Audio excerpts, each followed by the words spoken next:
namubwiye ngo shyira hano mbona ntari kubyumva neza, nkoresheje strategy ngo mukangure ntiyabyumva nabwo neza, nahise murambika umwasi mu matwi musigira umwaka mushya kuko ajya nabonaga yawunyina.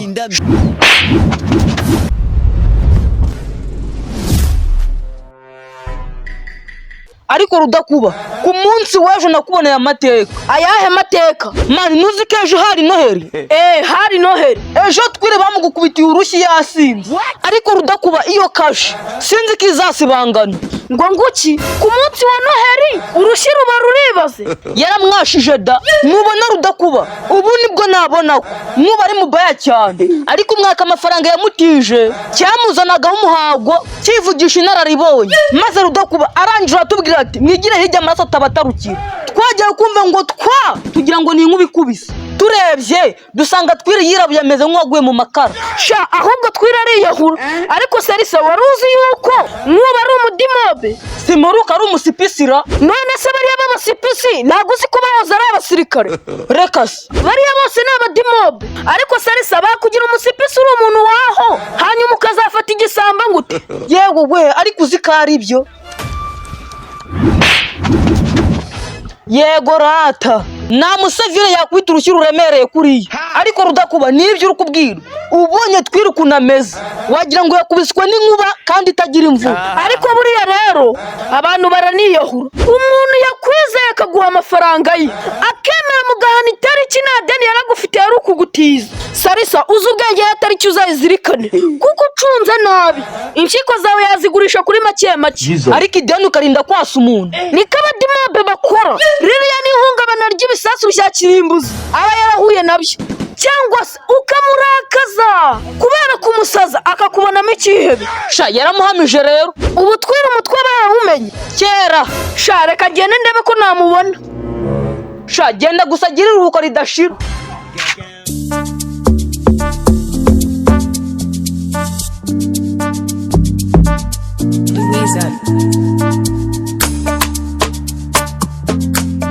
Nubi biti Ni sawa? Nubi ntago ari sawa. Ni sawa tu? Ariko Nkubi ndabizi mu kigeshi babigisha amasho ati cyane rwose. None se guhohotera abantu nabyo barabibigisha? Sindi gusobanukirwa icyo ushaka kuvuga ariko. Nkubi ngo twiriwe mukubise inyundo kandi ngo nibyagarukiyeho ngo wamumenye n'umutwe. Uri umushinjacyaha cyangwa uri umwavoka? Nkubi ntacyo ndicyo, ariko mu itegeko rya human right si byiza guhohotera umuntu atakwatatse. Nizere yuko udashaka kunyibutsa ibyarangiye kuko uriya murezi wongeye kumunyibutsa nahita nsubira kumureba sahize. Ariko mana yanjye iyo nza kuba ndi umumilitari mba mufungiye mu kigo cya gisirikare kandi nabwo mu discipline kuko nta musirikare wemera gukubita umusevira muri buriya buryo. Noneho kuri Noheli uzi ko umutangije umwaka ari kajoreti. Ariko wajya ubanza kumenya icyo namuhoye mbere yo kumbaza ibindi byose. Hanyuma se wamuhoye iki? Ariko reka nkubaze Rudakuba, uriya mu Karitasi namugurije 100,000 tuvugana kuri 24 z'ukwa 12. Ngiye kwiwe nsanga madamu wiwe ambwira ngo yasosese, ngiye ku isantere ndamubura. Aho umuboneye namubwiye ngo shyira hano. Bite kuri kwitonganya byakugenekeye gute? Bite wari wanyweye amata? How are you? We bite Imodoka ngo amashaza namenye ko wasosese, shyira nayo uzabona kana madamu nari bubone nanywere nasi. mbona ntari kubyumva neza, nkoresheje strategy ngo mukangure ntiyabyumva nabwo neza, nahise murambika umwasi mu matwi musigira umwaka mushya kuko ajya nabonaga yawunyina. Sha akumiro n'umusuzi w'isaturu. Kazu wamenye ibyaraye bibaye mani? Nibiki Mani utabeshe nabyuzi. ejo se hari Noheli, icyo nzi cyabaye nyine nicyo tu. Ejo Noheli wayiririye he? Sha nayo nigiriye downtown. Yo niyo mpamvu utamenye ibyabaye. Ako se mabi ko numva uri kuntera amakenga. None se nta nibyo wumvishe basi? Muri kakavura se hari uwo bibye ingurube? Oya nawe. None se habaye iki mwana? Twira umutwe barawumenye. Ngo nguki?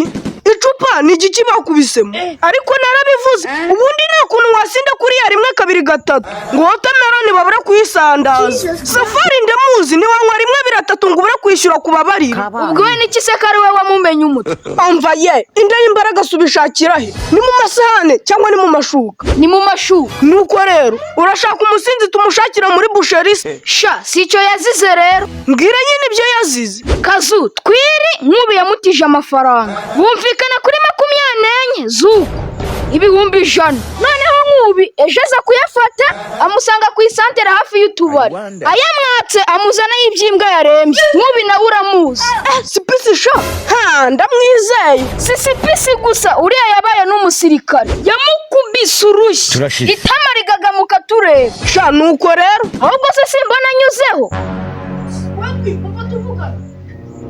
None mutese kome wabaye iki ejo hashize sha nakoze impanuka ku mukobwa mwiza ngo wagize iki sha nakoze impanuka uzi ko wajya ngo nurushyi rw'inkuba oya nkuba arahana rwose mamaga itama wajya ngo nagakapu kabika grenade sha mwabisore ko impanuka nahuye nayo ari akamaro mazi ni n'akamara amazi uvugishije ukuri uzi ko yakigukubise twese turyama hasi nk'abari guhunga fragment shamabi wabivugaga narabibona ni misire bamurashaho nyuma y'ikota y'izone yakubise y'igipfunsi biriya ni ibiki uriya ni dimobe nkubida sha namayobera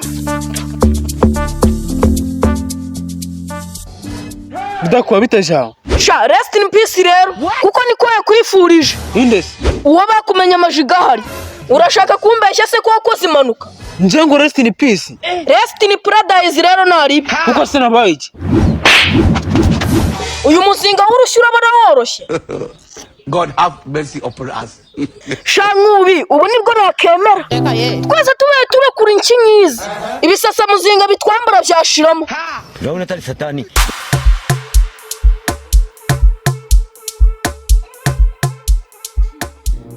Salisa bimeze bite man? sha nikuru urabona nipoweye Mani mbonye ibintu ariko ndumiwe. by'ibiki Muye natwira ariko itama riri kugeriye. nubizi se ko ejo yari umwaka mushya Hanyuma yo kurya se. ibyo yariye bimutaha mu majigo Ngwiki? uriya ni umwaka mushya rero Ariko Salisa niba ubizi wabimbwiye. ahubwo se wowe niba ufite amatsiko wamusanze akabikubwira Mani babarira ubimbwire pe. ufata umwanya mbikubwira rero uranyishyura Kuko se wakoze iki? Ngaho twara. umva mbese uko babaye kandi video za wa muhanzi wo muri Kongo mwaziguraga nk'abari kugura ibishyimbo akize umuturanyi niwanyishyura ngo nguha amakuru Erega ujye umenya ko amataguranywa itabi. baramukubise rero Ku munsi mukuru. nuko byifashe kumenya amakuru arambuza ajya kuguza nk'ubu Nyamuneka niba uri umu content creator cyangwa uteganya kuba we ukaba ujya uhora wibaza uko abandi bakora ibintu byiza mu buryo bw'umwuga ariko wowe bikaba byaranze ndagira nkubwire yuko buri kintu kimwe cy'ingenzi ibikoresho bikwiye. Ibi rero nibyo mu Cyanzu Kegel Store batwegereje aho bafite buri kimwe cyose umu content creator yakenera kuva kuri microphone zifata neza amajwi zigura guhera ku 12,000 by'amanyarwanda gusa kuzamura, bakagira izo utumadikano wakoresha muri interview na comedy kimwe n'izo wakoresha ukora documentaire nk'uku kwanjye. Bagufitiye amatara ya kamera y'ubwoko bunyuranye tutibagiwe na stand za telefone, kamera, itara ryayo n'ibindi. Uzakarusho se nuko babanza kukugira inama y'ibikoresho byakugirira umumaro bashingiye ku bwoko bwa content ukora. Twiri comedy rero iyi microphone ni yanyu. Murakoze cyane. tugiye kubahata komedi uke bwire Nyamuneka sura website yaba ari icyanzu.com wihahira ibi byose cyangwa se ubahamagare kuri nimero ureba kuri ekran yawe babikugezeho aho waba uherereye hose mu gihugu nta kindi kiguzi kiyongereyeho. Bakorera mu mujyi wa Kigali hafi n'inyubako yo kwa Makuza. Gana Icyanzu inzozi zawe muri content ziba impamo.